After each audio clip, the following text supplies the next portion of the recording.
নারীরা গোসল করার সময় 5টি ভুল করবেন না, তাহলে মারাত্মক বিপদে পড়ে যাবেন। অনেক নারীরা এগুলো জানে না, যার কারণে দেখা যাচ্ছে তারা গোসল করার সময় ভুলগুলো করে থাকে। মনে রাখবেন, বর্তমানে কিন্তু অ্যাটাচ টয়লেট হয়েছে, অ্যাটাচ বাথরুম হয়েছে, এটার ভিতরে আবার গোসলখানা আছে।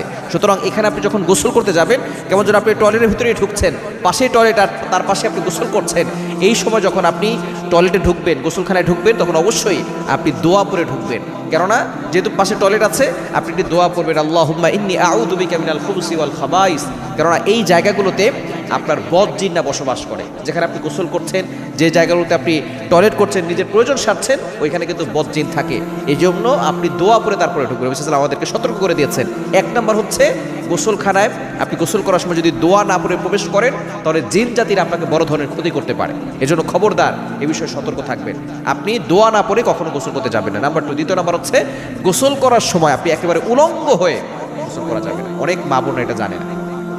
আমরা অনেকেই দেখা যাচ্ছে যে একেবারে উলঙ্গ হয়ে যারা গোসল করে, তারা কিন্তু কঠিন বড় বিপদে পড়ে যায়। কেননা কিছু জিন জাতি আছে, মেয়েদের উপরে অ্যাট্রাকশন দিয়ে থাকে এবং মেয়েদেরকে বড় ধরনের বিপদের ভিতরে ফেলে দেয়। আস্তে আস্তে তাদেরকে পাগল বানিয়ে দেয়, বিভিন্ন রোগ তাদের ভিতরে বাসা বাঁধে। এই জিনগুলো তাদেরকে দূর থেকে অ্যাট্রাকশন দেয় এবং টয়লেটের ভিতরে গোসলখানায় তারা থাকে। যখন উলঙ্গ হয়ে গোসল করে, তখন তাদের শরীরের ভিতরে একটু নজর দেয়। এজন্য উলঙ্গ হয়ে গোসল করলে তার মেধা আস্তে আস্তে কমে যায় এবং তার স্মৃতিশক্তি, ইন্টেলেকচুয়াল পাওয়ার, এগুলো আস্তে আস্তে কমে যায়।